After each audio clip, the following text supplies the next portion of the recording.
பிறப்பும் இறப்பும் கடந்து நித்திய உண்மையை உணரும் ஒரு குருவின் வார்த்தைகள் இங்கு ஒலிக்கின்றன. தியானத்தின் நிசப்தத்திலிருந்து உதித்த ஞானத்தின் நிமிடங்கள்.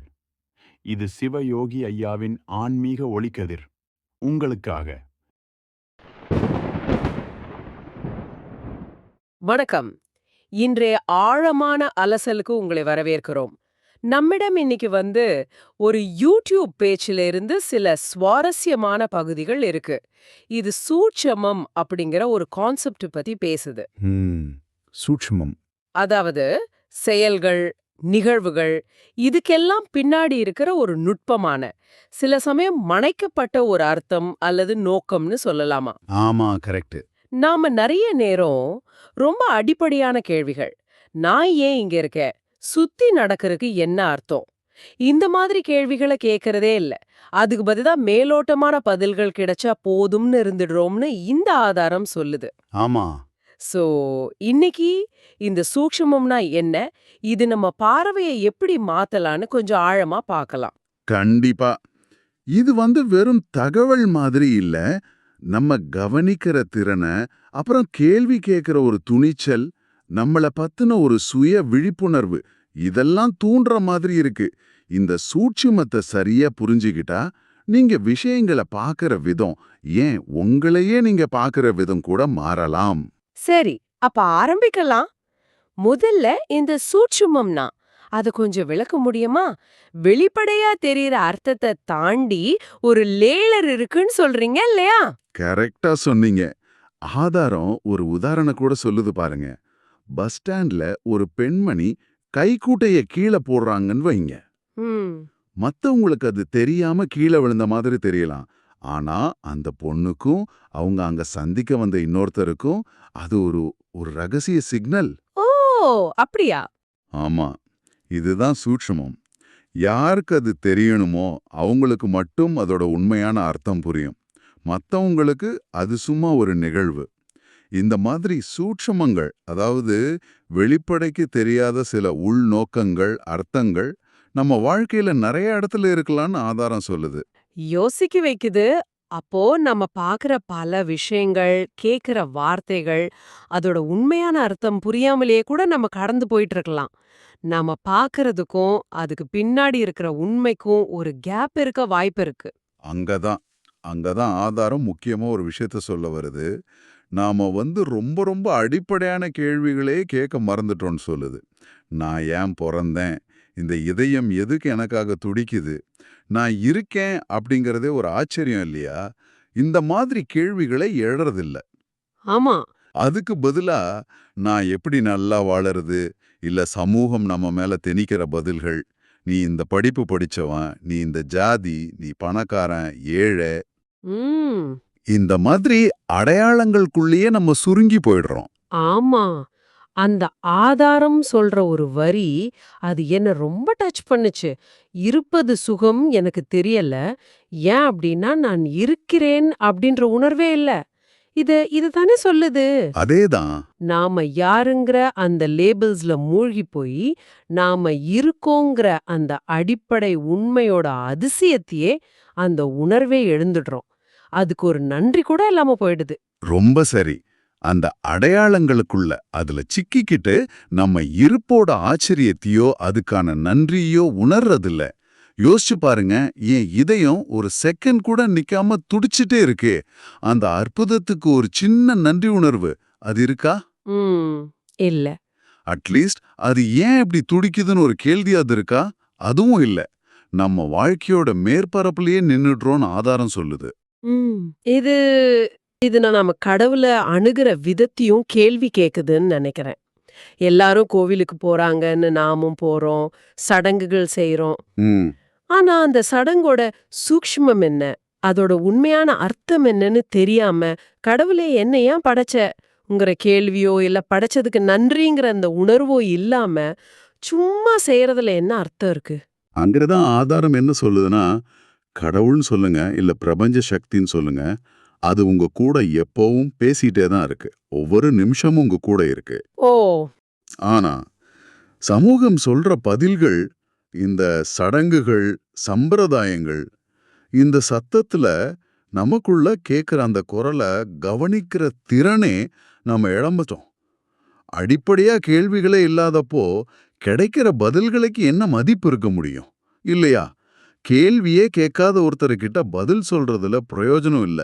அதனால தான் இந்த யூடியூப் பேச்சாளர் சொல்றாரு, அவரோட சத்சங்கங்கள், அதாவது அந்த ஆன்மீக கூட்டங்கள் பதில்கள் கொடுக்கறதுக்கு இல்லையா, உங்ககிட்ட சரியான கேள்விகள் எழுப்புறதுக்கு தான். சரி சரி. இந்த சூட்ச்மம் புரியாததால விஷயங்களை எப்படி தப்பா புரிஞ்சுக்கிறோன்னு கூட உதாரணம் சொல்லுது இல்லையா? ஆ, திருக்குறள் பத்தி பேசும்போது ஆமா.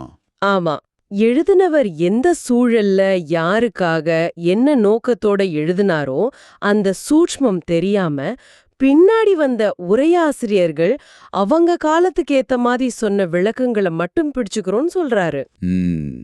மகளிர்னா அப்போ வேற அர்த்தம் இருந்திருக்கலாம், கலகம்னா வேற அர்த்தம் இருந்திருக்கலாம்னு சுட்டி காட்டுறாங்க.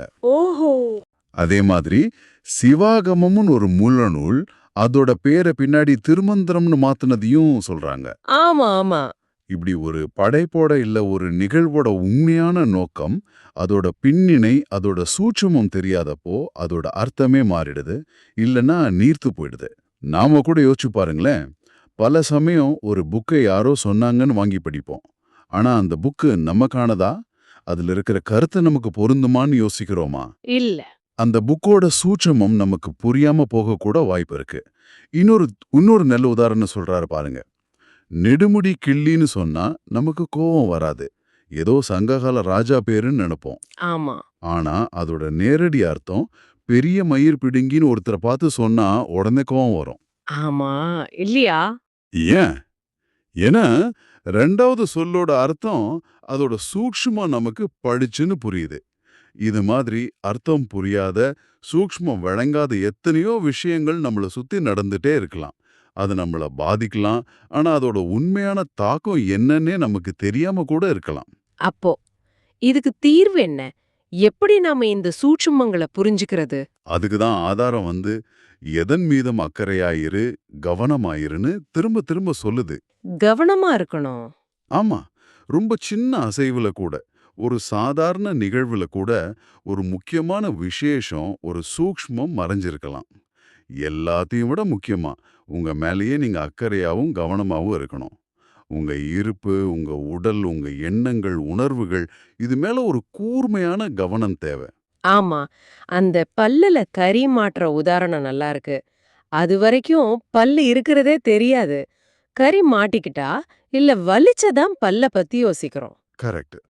அது மாதிரி பிரச்சனை வந்தாதான் நம்ம அடிப்படையான விஷயங்களையே கவனிக்க ஆரம்பிக்கிறோம்.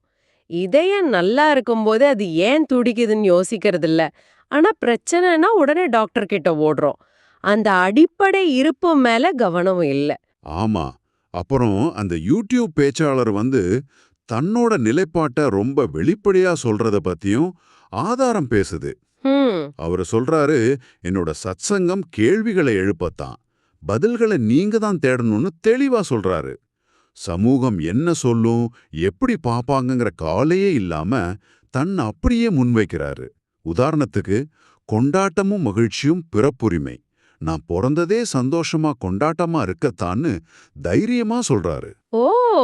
தன்னை செக்ஸாமியார்னு சொன்னா கூட அதை ஏத்துக்கிட்டு சமூகத்தோட அந்த போலித்தனமான ஒழுக்க விதிகளை கேள்வி கேட்கறதா ஆதாரம் சொல்லுது. இது ஒரு முக்கியமான பார்வை. அவர் சொல்ற மாதிரி நமக்கு வர்ற பிரச்சனைகள் கூட நம்மள இன்னும் நல்லா வாழ வைக்க, நம்மள மேன்மைப்படுத்த வந்திருக்கலாம். ஆமா.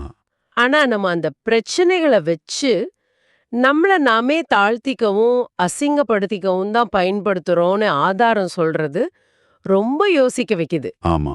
ஒரு சவால ஒரு படிக்கட்டா பார்க்காம நம்ம பலவீனமா தோல்வியா பார்க்கறோம். சரி. ஆக சுருக்கமா சொல்லணும்னா, இந்த சூட்சுமம்ங்கிறது புரிஞ்சுக்கிறது, அது வெளிப்படையா தெரியறதுக்கு பின்னாடி உள்ள உண்மையை பார்க்குற ஒரு திறன். இது வெறும் அறிவு சம்பந்தப்பட்டது இல்ல. இதுக்கு நேர்மையான அடிப்படையான கேள்விகள் கேட்கிற தைரியம் வேணும், கூர்ந்த கவனம் வேணும், நம்மள பத்தின ஆழமான விழிப்புணர்வு வேணும். நீங்க பார்க்குற ஒவ்வொரு பொருள்ல, கேட்குற ஒவ்வொரு சத்தத்துல, சந்திக்கிற ஒவ்வொரு மனுஷன்கிட்ட, ஏன் உங்களுக்குள்ள வர்ற ஒவ்வொரு உணர்வுல கூட ஒரு சூட்ச்மம் ஒளிஞ்சிருக்கலாம். நிச்சயமா. இது நாம தகவல்கள பாக்குற விதத்தை மட்டும் மாத்தாது போல. இல்ல இல்ல. இது நாம மத்தவங்கள புரிஞ்சுக்கிற விதத்தை, அவங்க செயல்களோட நோக்கங்கள பாக்குற விதத்தை, ஏன் நம்மளையே நம்ம எண்ணங்கள உணர்வுகள பாக்குற விதத்தையே மாத்திடோன்னு தோணுது. கண்டிப்பா.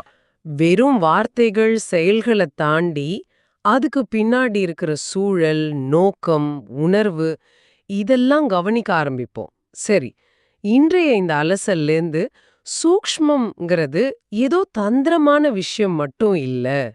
அது ஒரு நுட்பமான பார்வை, ஆழமான கேள்விகளை கேட்க தூண்டுற ஒரு மனநிலை, நம்மள சுத்தியும் நமக்குள்ளயும் இருக்கிற பல அடுக்குகளை உணர வைக்கிற ஒரு விழிப்புணர்வுன்னு ஓரளவுக்கு புரிஞ்சுக்கிட்டோன்னு நம்புறேன். ஆமா. கடவுள் இல்ல வாழ்க்கைன்னு வச்சுக்கோங்க, அது உங்க கூட சூக்ஷ்மமா பேசிட்டு தான் இருக்குன்னு இந்த ஆதாரம் சொல்லுது. ஆனா, பதில்களால நிரம்பி வழியிற இந்த உலகத்துல, சமூகத்தோட சத்தத்துல, மத்தவங்க கருத்துக்கள்ல மூழ்கி போய் நாம அந்த குரலை கேட்காம விட்டுடுறோம். ம். உண்மையான கேள்விகளை நாம எழுப்பாததால, அந்த சூக்ஷ்மமான பதில்களும் நமக்கு புரியாம போயிடுது. ஆஹா, உங்களுக்காக ஒரு சிந்தனை. நீங்க ரொம்ப நாளா உங்களையே கேட்டுக்க தயங்குற இல்ல தவிர்க்கிற அந்த அடிப்படையான கேள்வி எதுவா இருக்கும்? நான் ஏன் இருக்கேன்?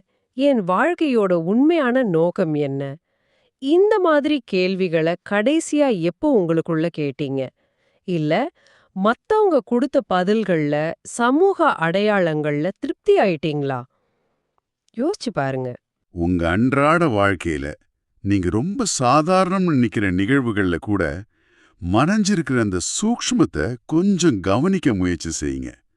ஒருத்தரோட பார்வையில, ஒரு குழந்தையோட சிரிப்புல, ஒரு எதிர்பாராத நிகழ்வுல, ஏன் உங்க மௌனத்துல கூட அது தெரியலாம். அடுத்த உரையாடல்ல சந்திக்கலாம். நன்றியோட இருங்க, கொண்டாட்டமா இருங்க.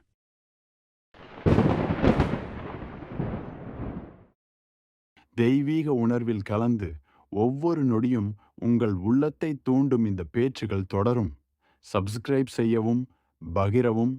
நீங்கள் மட்டுமல்ல, மற்றவர்களும் இந்த ஒளியில் நனைவார்கள்.